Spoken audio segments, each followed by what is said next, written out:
काय हो? हा आवरलं काय? आवरलं. पहिलं मंडळी हे असं असतं, म्हणजे बायका स्वतः आवरायला 2 तास लावतील, पण त्याच्यात 7 वेळा तरी नवऱ्याला हाका मारतील, आवरलं काय आवरलं काय. आणि त्यामुळे नवरे मंडळी सकाळी उठल्यापासून नटूनच बसलेले असतात. याचे घरगुती पदार्थ बघितले ना आईचीच आठवण येते. तुम्हाला? हे बाकीचं ठीक आहे, पण हे असलं काय बघितलं ना की मला पाटलांची आठवण येते. का? हे हे हे हे पाटलांची आई पण असेच नमकीन छान बनवायची ना म्हणून. अहो खाताय काय? आपल्याला दाखवायचंय ना सगळ्यांना. आधी आपण खायला लागेल ना, मग सांगता येईल. बरोबर.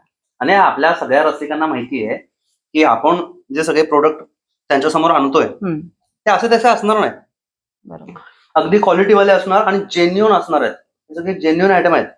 बरोबर.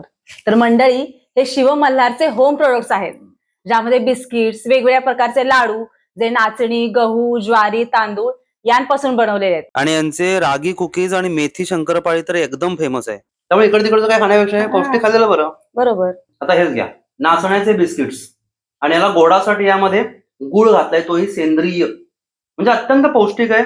हे पदार्थ खाल्लात तर तुम्हाला अपचनाचे काहीही प्रॉब्लेम्स येणार नाहीत.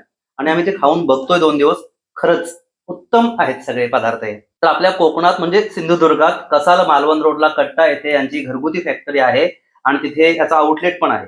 पण तुम्हाला घरपोच हवे असतील तरी खाली दिलेल्या नंबरला कॉल करा, तुम्हाला ते घरपोच पोहोचवतील. आणि आता सणांचे दिवस सुरू झालेत, दिवाळी आली आहे, तर आपण इतर कुठलेही पदार्थ खाण्यापेक्षा असे पौष्टिक पदार्थ खाऊया ना. हो, तर कॉल करा आणि लगेच ऑर्डर द्या. तोपर्यंत मी पाटलांना कॉल करतो. पाटलांना कशाला आता? बरं, वाटून खायला पाहिजेत ना सगळ्यांनी. शेजारी आहेत आपल्या खालच्या मजल्यावरचे ते.